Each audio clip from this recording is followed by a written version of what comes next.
मधुबन के बाबा, मधुबन के बाबा मुरली वाले, आपका क्या कहना, आपका क्या कहना। ओम शांति। आज 12 फरवरी 2025 के साकार मधुर महावाक्य हैं। आज मीठे मीठे बाप दादा बोले, मीठे बच्चे, तुम बहुत बड़े जौहरी हो। तुम्हें अविनाशी ज्ञान रत्नों रूपी जवाहरात देकर सबको साहूकार बनाना है। बाबा ने कहा, मीठे बच्चे, तुम बहुत बड़े जौहरी हो।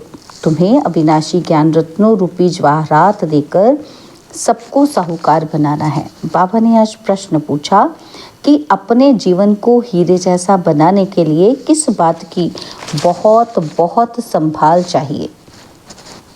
तो उत्तर में बाबा कहते, संग की। बच्चों को संग उनका करना चाहिए जो अच्छा बरसते हैं। जो बरसते नहीं, उनका संग रखने से फायदा ही क्या। संग का दोष बहुत लगता है।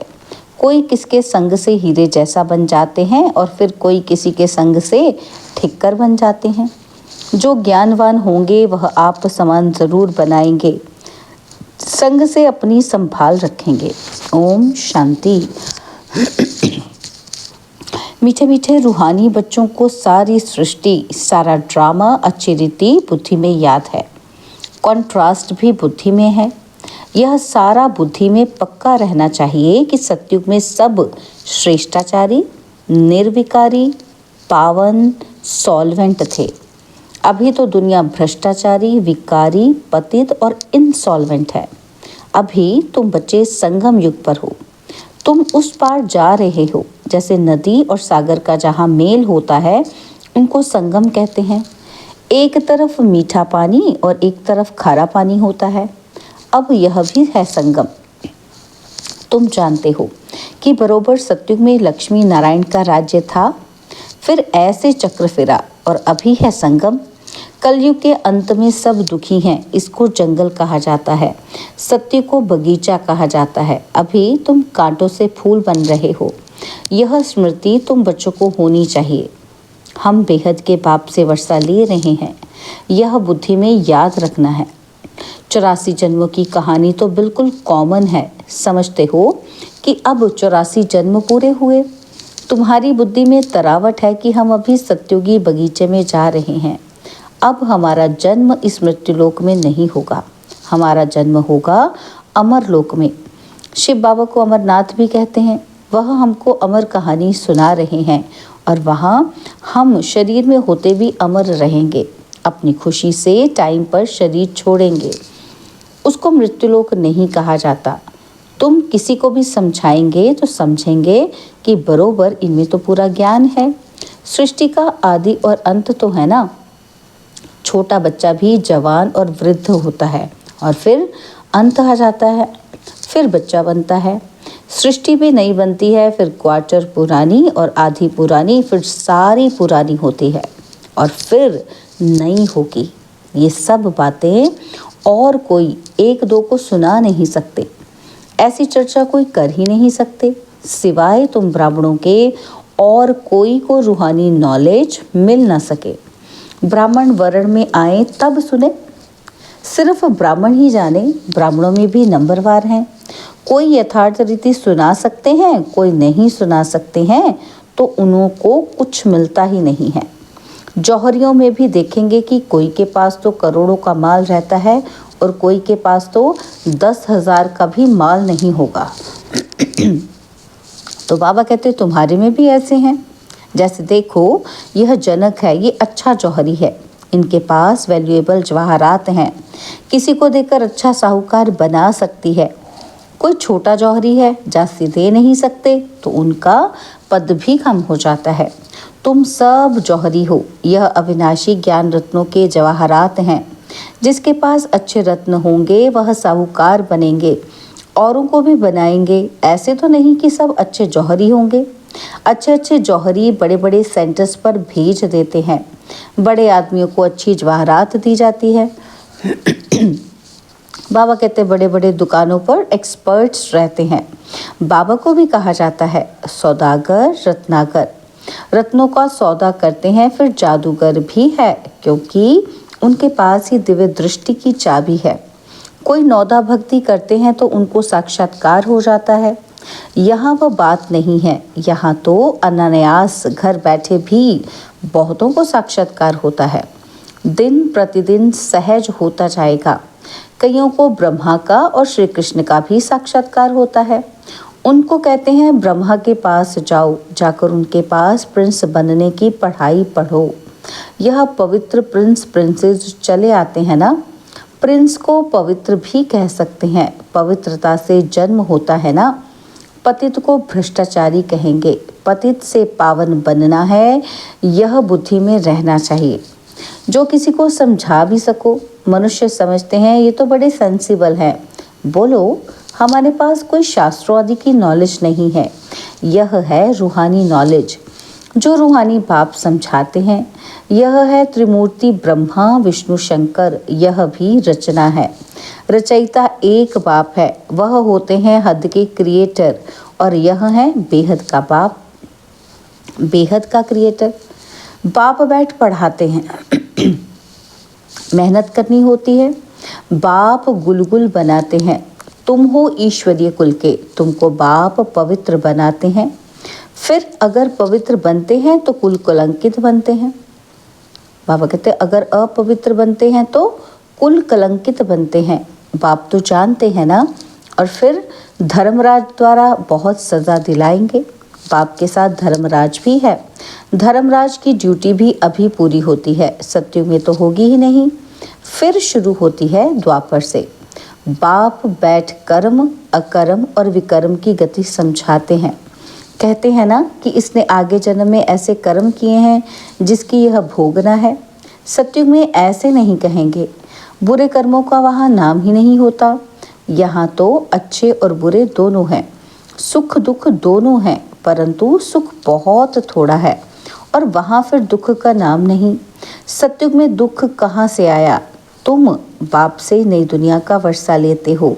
बाप है ही दुख हरता सुख करता।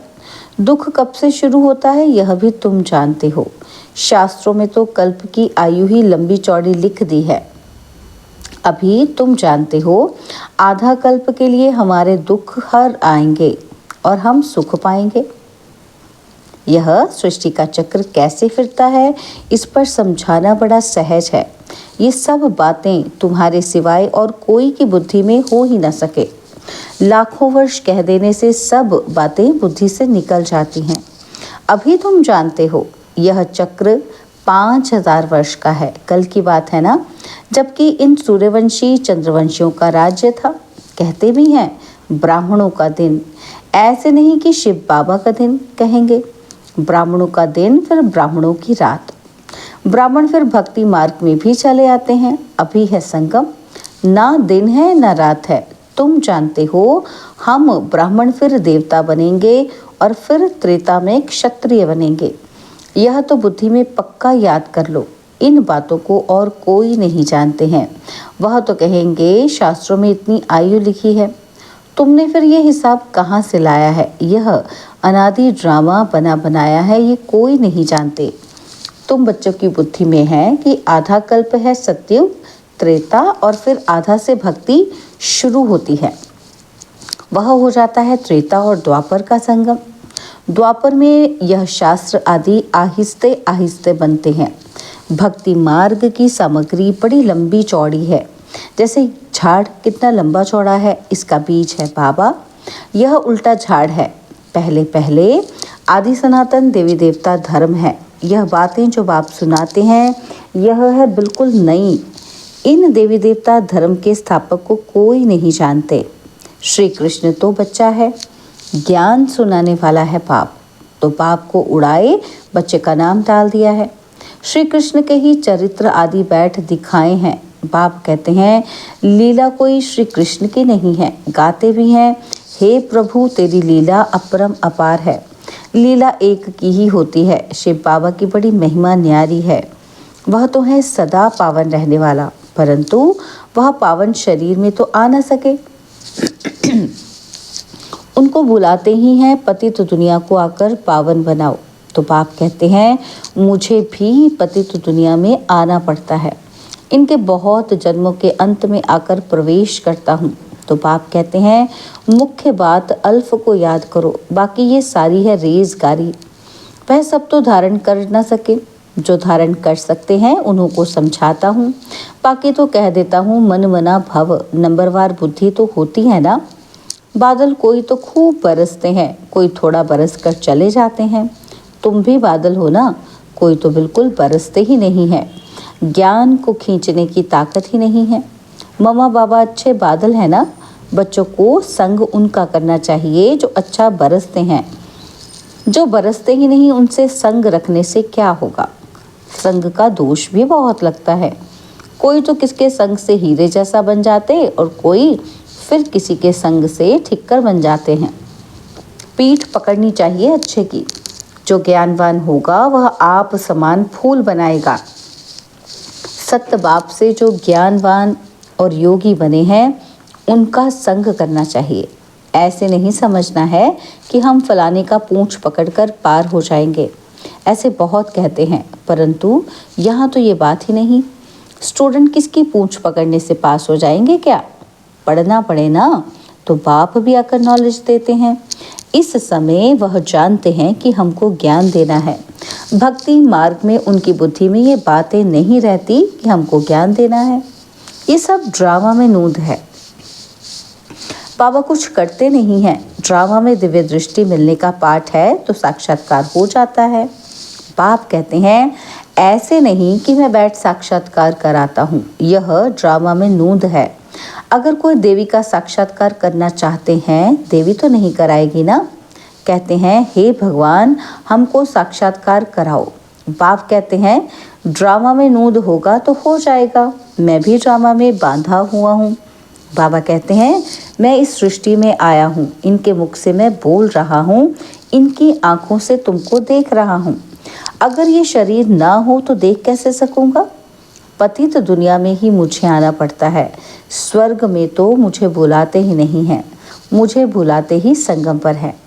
जब संगम युग पर आकर शरीर लेता हूँ तब ही देखता हूँ। निराकार रूप में तो कुछ देख नहीं सकता हूँ। ऑर्गन्स बिगर आत्मा कुछ भी कर न सके। बाबा कहते हैं मैं देख कैसे सकता, चुरपुर कैसे कर सकता बिना शरीर के। यह तो अंधश्रद्धा है जो कहते हैं कि ईश्वर सब कुछ देखता है, सब कुछ वह करते हैं। देखेगा फिर कैसे? जब ऑर्गन्स मिले तभी तो देखे ना। बाप कहते हैं अच्छा व बुरा काम ड्रामा अनुसार हर एक करते हैं। नूंद है। मैं थोड़े इतने करोड़ों मनुष्यों का बैठ हिसाब रखूंगा। मुझे शरीर है तब सब कुछ करता हूँ। करण करावनहार भी तब कहते हैं, नहीं तो कह नहीं सके। मैं जब इसमें आऊं तब आकर पावन बनाऊं। ऊपर में आत्मा क्या करेगी, शरीर से ही पाठ बजाएगी ना, तो मैं भी यहाँ आकर पाठ बजाता हूँ। सत्युग में मेरा पाठ है नहीं। पाठ बिगर कोई कुछ कर न सके। शरीर बिगर आत्मा कुछ कर नहीं सकती। आत्मा को बुलाया जाता है, वह भी शरीर में ही आकर बोलेगी ना। ऑर्गन्स बिगर कुछ कर न सके, यह है डिटेल की समझानी। मुख्य बात तो कहा जाता है बाप और वर्षे को याद करो। बेहद का बाप इतना बड़ा है, उनसे वर्षा कब मिलता होगा ये कोई नहीं जानते। कहते हैं कि आकर दुख हरो सुख दो, परंतु कब ये किसी को पता ही नहीं है। तुम बच्चे अभी नई बातें सुन रहे हो। तुम जानते हो कि हम अमर बन रहे हैं, अमर लोक में जा रहे हैं। तुम अमरलोक में कितनी बार गए हो? अनेक बार। इसका कभी अंत नहीं होता। बहुत कहते हैं क्या मोक्ष नहीं मिल सकता? बोलो नहीं, यह अनादि अविनाशी ड्रामा है। यह कभी विनाश नहीं हो सकता। यह तो अनादि चक्र फिरता ही रहता है। तुम बच्चे इस समय सच्चे साहेब को जानते हो। तुम सन्यासी हो ना, वह फकीर नहीं। सन्यासियों को भी फकीर कहा जाता है। तुम राज ऋषि हो, ऋषि को सन्यासी कहा जाता है। अभी फिर तुम अमीर बनते हो। भारत कितना अमीर था, अभी कैसा फकीर बन गया है। बेहद का बाप आकर बेहद का वर्षा देते हैं।